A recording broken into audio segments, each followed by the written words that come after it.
Hey everybody, let's talk about context vehicles. What's a context vehicle? It is any mechanic that helps your players get involved with your context, to get excited about your context. What's a context?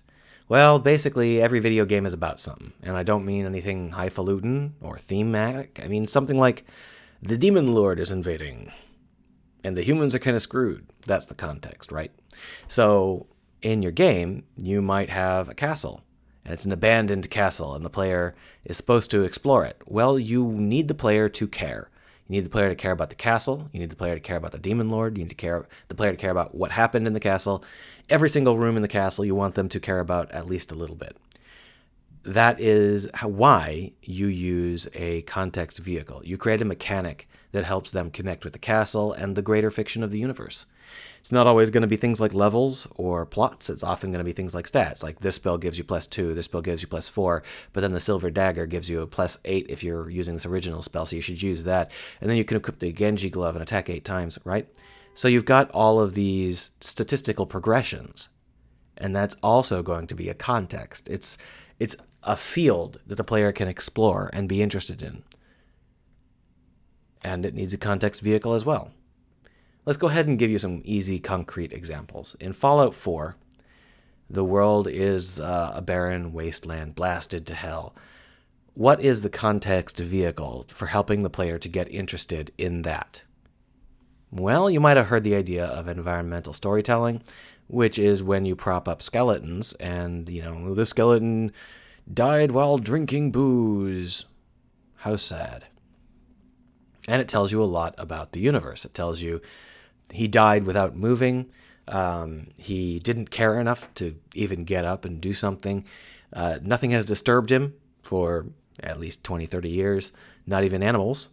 The booze bottle is still there.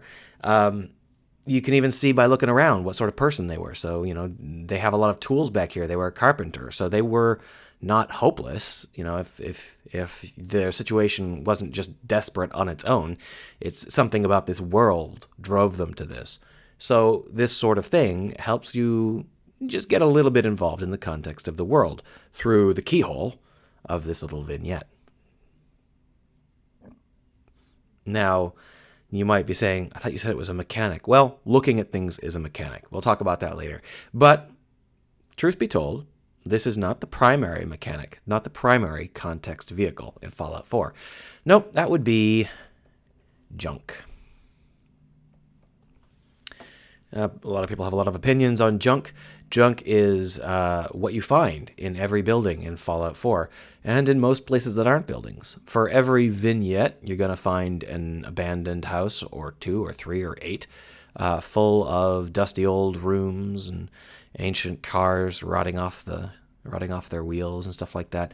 You're going to explore it because you want typewriters and board games and shirts, whatever you can find, canned beans. It helps you to engage with the level, and in turn the level helps to represent the overall context of the universe in terms of it being abandoned, barren, dusty, damaged. By engaging with it, you can see the nuances of each individual house because you are paying attention. You are opening up all the drawers to look for junk, so you notice when things are different. So you can tell that this place might have been fancier or less fancy. You can tell that this place might have been survived the apocalypse but then been destroyed later. You tell a whole bunch of stuff like there are ghoul nests in here, which means there's probably ghouls hanging around outside. If you're not careful, you'll get eaten. There's a lot of details that you can pick up on that give you not only a clue as to what this level is about, but what the greater area is about, what the overall plot is about, what the place should feel like, how you should feel, what your role is. Anything you can stuff into the level, as long as the players are paying attention, they'll pick up on it. And you get the players to pay attention using a mechanic, a context vehicle. In this case, junk. Junk is a very weak context vehicle in terms of it doesn't actually do anything. I think you can beat the game without looting a single piece of junk, but it's such a huge part of the world exploration that it becomes trumped up in people's minds, and it becomes what dominates the idea of Fallout 4, to the point where Fallout 76 is like 90% junk. So it's interesting to see these mechanics kind of dominate the conversation when they're really there to just help the player engage with the world.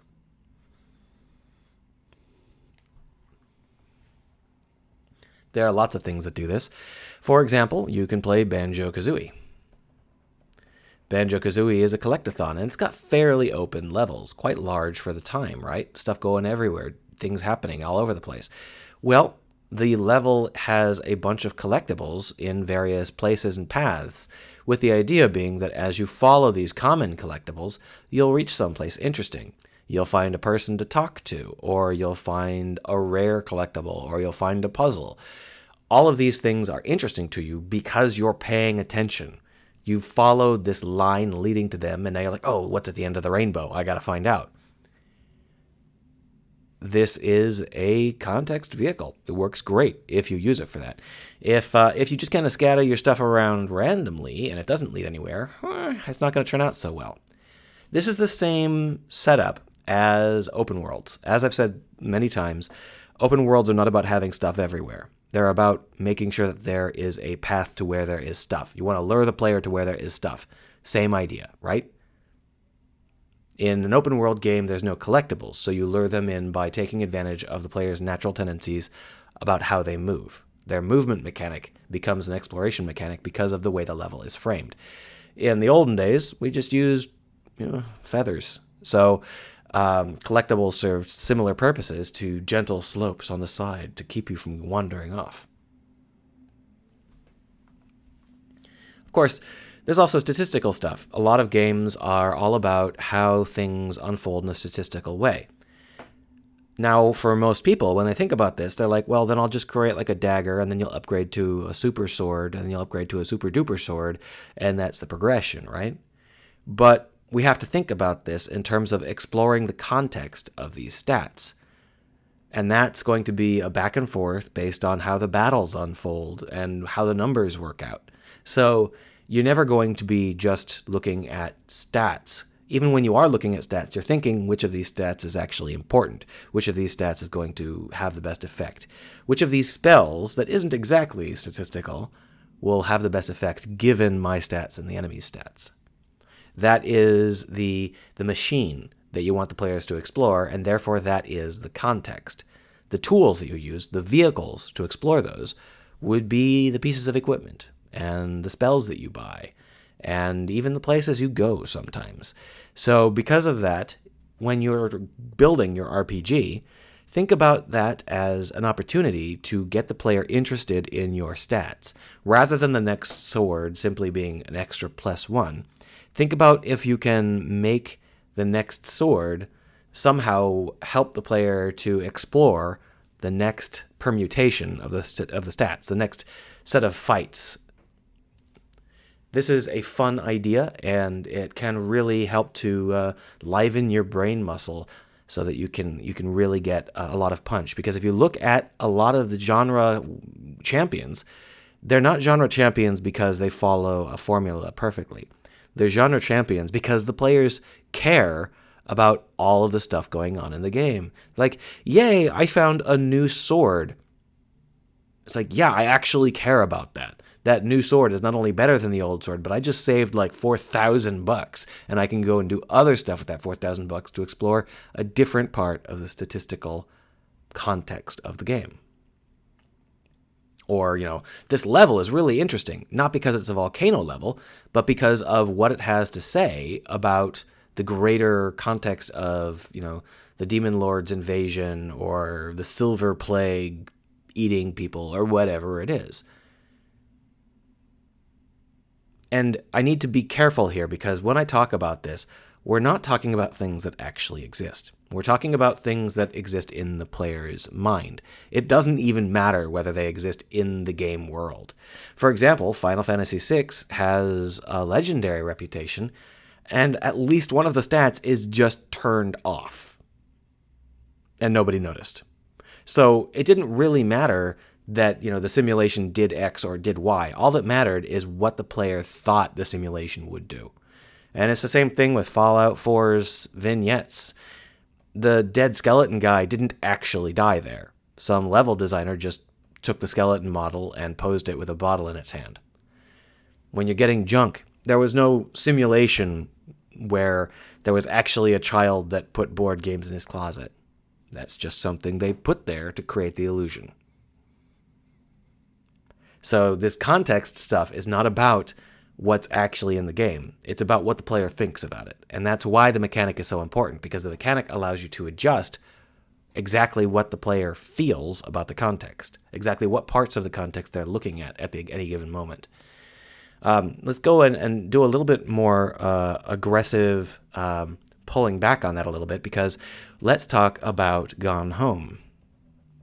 This is a legendary walking simulator, and it is well known for being best in class. There is no thing that people would call a mechanic. There's no stats. There's no fighting. There's no management of any kind. What puzzles there are so minor and inconsequential that you'll probably solve them on accident. There's nothing to this game. So why is it so compelling? Well, it does have a context vehicle. It has the context vehicle of being able to touch stuff and look at stuff. And that means that all you have to do is make sure that when the player does that, they are led into caring more about the context. So when you open a drawer, it's not full of random doodads or whatever. It's full of something that helps to tell the story.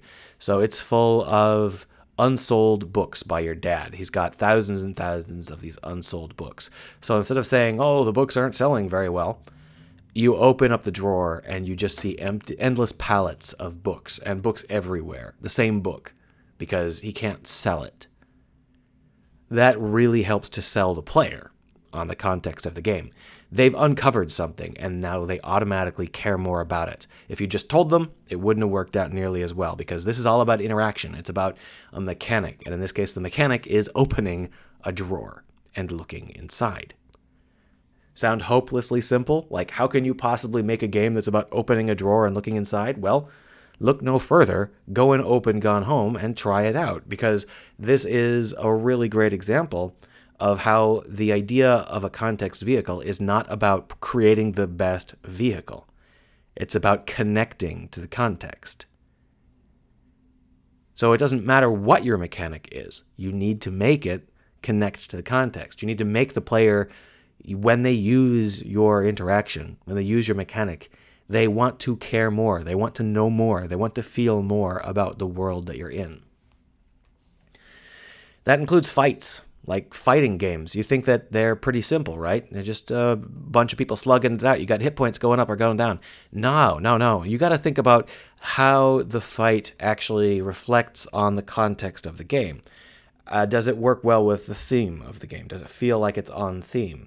Does it work well with revealing what the strongest pieces of context are? If your game is a character-driven game, does your fighting help to uncover the characterizations of those characters? Does it help to uncover what they're like, who they are? Does it help to make connections with them? There are lots of examples of exactly this sort of thing. For example, in Fire Emblem, you can stand next to people and talk to them, and it will raise their friendship level, at which point standing next to each other will give you a boost. That's great. It's an excellent example of how a combat mechanic can help to really expand the context of the game, make the player care a lot more about the context of the game. Similarly, permadeath does that as well, although I don't think it happens quite as successfully because you tend to just reload. If there was no reloading, it would be very successful. It would also be brutal. But there are lots of things like this. Example, if you're in Butcher Bay is an old Riddick game. Excellent game where you play a serial murderer who happens to be a good guy, and you run around and you kill a lot of people in a prison called Butcher Bay, sci-fi prison. The combat mechanics are created such that if you're playing this game, you might not even notice how carefully crafted they are, but the combat mechanics are specifically crafted so that you're not going to be able to tackle teams of enemies. You're going to have to stealthily attack them one by one. You can take on any one enemy, maybe any two enemies, but after that, just the way that it unfolds, you'll get your butt kicked. And your health works similarly. You have bars of health, and as long as you don't run out of an entire bar, you'll quickly regain that bar of health. But once you run out, it's gone. And that puts you on edge. You know that you can take a little bit of damage, but if you take very much damage, that's semi-permanent. That's going to be a real issue.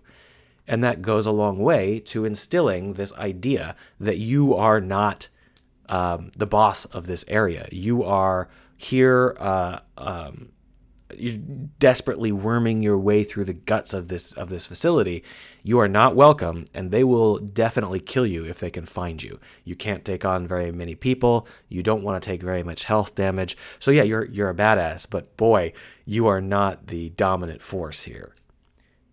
And it works great because the context of the game, being stuck in a prison and fighting your way out, is told through the combat mechanics. And that helps the player to explore what that context means and how that context feels for them. This is an endless topic. I could go on forever. I just want to be super, super clear that there is no mechanic that is not also a context mechanic. If you do it right, you can make the player care about the context of your game. And even if that context is kind of dumb, like, say, Kingdom Hearts, it'll work really, really well because that's the nature of the mechanic. It gets the player interested. If you do it badly, you can actually sabotage your own game and make it almost unplayable because the player won't be able to care about the things you want them to care about. Anyway, go ahead and let me know if you have any questions or have a particularly fun example of a mechanic that you think qualifies. Have a nice one.